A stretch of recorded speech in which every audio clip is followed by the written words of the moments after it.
Nā hakoa kei te haere tonu ngā kōrero me ngā wānanga e tūwai tō tātou kāwanatanga hō, kua ta hurike e te tāhuhu rangapū o te manatū te taurapa tūhono a Chris Seed ki te ukui atu i te reo Māori i ngā tātauira o kawa katoa o taua manatū. I runga hoki i ngā karere kua turuturu nei i te kāwanatanga hō, ara ka whakahau rātou i ngā manatū katoa kia whakatakahia e rātou te reo Māori.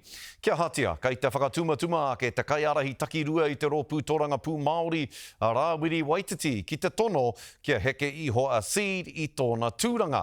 Anei rā a Moana Makapelu Lee. Tēnā koutou, mai Suva Fiti.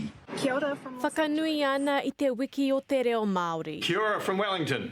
Whakakanohi hoki i te reo ki ngā taumata nui o te ao. Senators or other fellow New Zealanders present, a warm tēnā koutou to you too.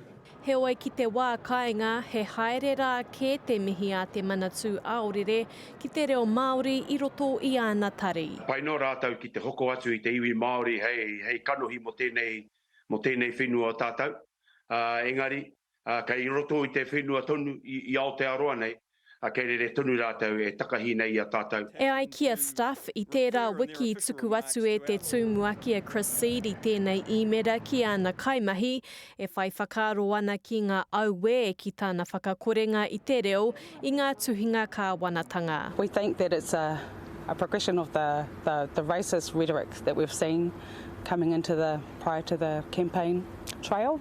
Hei tā te pūkenga here tikanga mahi, he mea takahi te tireti, he mirimiri hoki i te kāwanatanga hou. There has been no decisions made from our government around what's going to happen under Te Tiriti Waitangi, including our te reo, and we think that it's really presumptuous and early for MFAT to be making these changes. Me ngā karanga a te Pāti Māori kia haere rā te tūmuaki. My ministry has strengthened its relationship with iwi.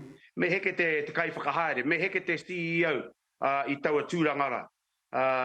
No te mea, kāre he rūma mo te rātua huatanga tangata. Hei tā te manatū aorere ki te reo tātaki, ka noho tonu ko te reo Māori ki roto i ana tari. He oe he kotahi te whakarere kētanga tō mua i te urunga mai o te kāwanatanga. A ka kimi tohu rātou mai i te minita hou. I find it ridiculous. Yeah, and actually it's got to be stopped, and we've got to challenge this behaviour that we're starting to see already prior to the ministers being sworn in.